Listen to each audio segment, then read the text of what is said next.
Maybe you've come to a point in your life where you realize, hey, my life is out of whack, my schedule is crazy, and so what do? You go and buy yourself a planner. And you go through this cycle of buying planners, using them for a week, and then forgetting about them for the rest of the year. Well, it doesn't have to be that way. I'm going to show you the exact process I use to plan my week to maximize my productivity, and more importantly, to make sure I'm stewarding my time well. Hey, my name is Reagan Rose. I talk about personal productivity from a Christian perspective. And one of the most important parts of productivity is time management, or as I prefer to call it, time stewardship, because after all, it is not my time, it's God's time. So I just want to make sure I am using it well. And while there are plenty of tools and planners and apps that you can use to manage your time, what's really most important is how you use them, or at least that you use them. And just buying a planner or downloading an app or a template, that is not going to change your life. So what I want to do here is show you exactly how I do this, how I plan my week for maximum productivity. Pray for your week. Recently, I was reading this book. It's called True Spirituality, and it's by Francis Schaeffer. And there was a quote right at the end of the book that really struck me. He says this: if I woke up tomorrow morning and found that all that the Bible teaches concerning prayer and the Holy Spirit were removed, what difference would it make in practice from the way that I'm functioning today? The simple, tragic fact is that in much of the church, there would be no difference whatsoever. We function as though the supernatural were not there. Oh man, that hit me like a ton of bricks. There's so many Christians out there who we're trying to learn, how do I get more done? How do I maximize my time? How do I be more productive? But we're learning it from secular sources, and the tips and tricks, they're helpful. You know, keeping a planner, that's great. All these different ways to manage your time is wonderful. But if we forget about the supernatural power supply that we have, we're not truly planning like Christians. We're not doing productivity like Christians. And I think very often we address our planning, our time management, even scheduling our week as though we don't believe in the power of prayer. And so if your goal is to glorify God with your week, then your planning needs to begin with asking for His help in prayer. Commit your plans to the Lord. And it doesn't have to be fancy either. Just like a child asking his father for help, you just start the week with, Lord, I want to please you this week. I want to serve others in your name. Please just give me the wisdom, give me the power, give me the focus to glorify you this week. Define an ideal week.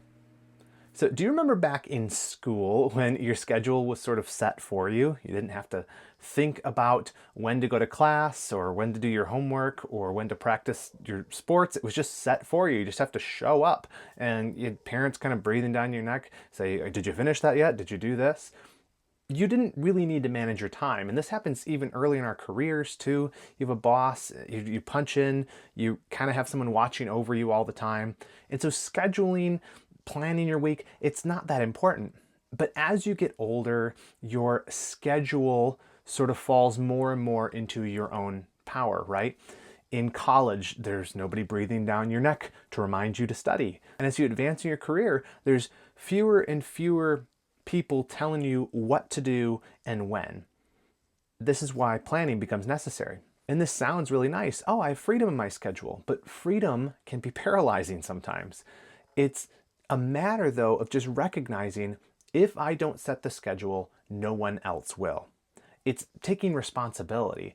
And a big part of leading a God-honoring life is taking responsibility for it. You know, being a good steward of this life means having some agency, to order your life in such a way that the right things get done when they need to get done. You have to take responsibility for the week ahead. How am I going to invest this time? And one way I have found really helpful to steward my weeks better is to design an ideal week schedule. An ideal week schedule simply tells me the following. What are the themes for each day? What are like the main thing I'm going to work on? My work blocks, right? So I have a block for writing, a block set aside for my priority projects, and a block for administration, admin, to-do lists, all that kind of stuff. And having this document simply answers the question for me, what should I be doing right now? Schedule your priorities.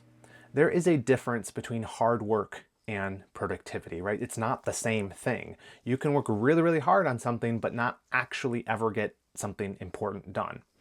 And if you've ever had this experience where you come away from a really hard week of work and you think to yourself, man, I am exhausted, but I have no idea what I actually did this week.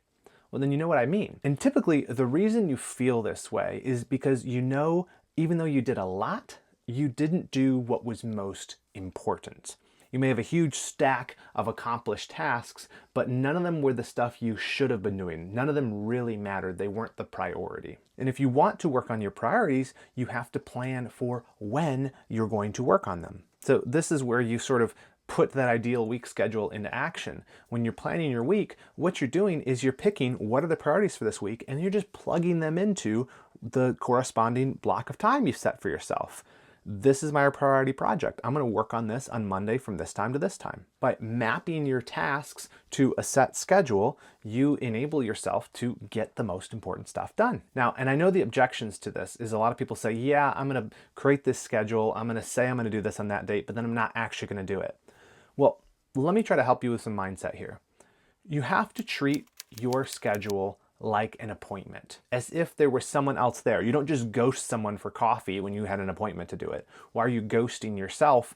And it was Jesus who said, let your yes be yes and your no be no.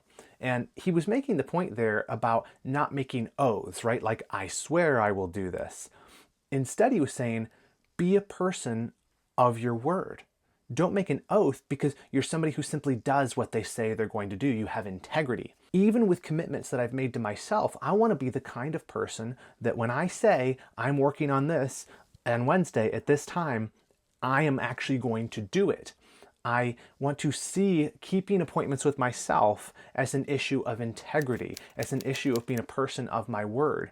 If you think about it that way, it adds weight to it. It lets you know, hey, I don't have the option of just wiggling out of this stuff and changing it because it's just me, because it's not just you.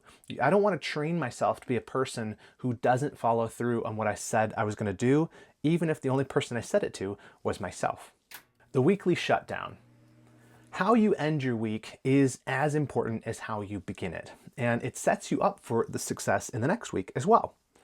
So I used to work right up to the buzzer on Friday afternoons. I would try to squeeze in the last little bit of productivity right before the clock struck 5, and whatever I didn't finish, well, I'll deal with that next week.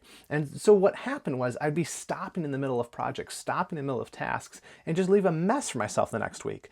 And when I would roll in to look at what I had left off the next week, or sometimes weeks later, I would have no idea where to pick it up because I didn't shut it down. I didn't close out what I was doing. And I had a bunch of just half-finished, half-done things, and I couldn't remember where I started or what I should do next on them. What I've learned to do instead is practice a weekly shutdown, or some people call this a weekly review. And here's all you do. You just stop working early on the last day of the week. Now, if you work in an office, I'm not saying just walk out and say, see you, boss, it's a half day for me. Reagan told me to. No, what I mean by stopping early is you cut off working on your projects or whatever your main work stuff is at about lunchtime. And that way you can spend the rest of the day, the afternoon, working on shutting down, preparing for the week to come. So what do? Well, you wrap up undone projects. If you can't finish them, you leave yourself some breadcrumbs, right? Leave yourself at a good spot where you can pick up on it next time you need to work on that without being confused about where you left things. Tidy up, right? Clean up. If you work in an office, clean up your desk or clean up your home, whatever it is, tidy up, get things ready so that it's not a huge mess you're bringing with you into the weekend. Look ahead at the coming week. Anticipate what are the priorities going to be? What are the limits on my time, right? Appointments, meetings, things I have to do with my family, all of that stuff. Look ahead and be cognizant of that so you can plan accordingly.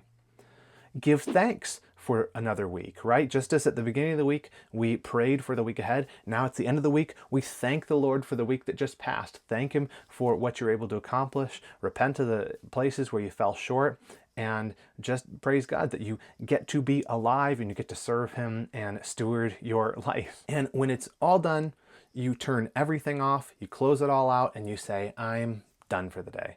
And what this does is, in addition to helping you stay productive, the weekly shutdown also lets you enter the weekend with your mind as sort of like a clean slate.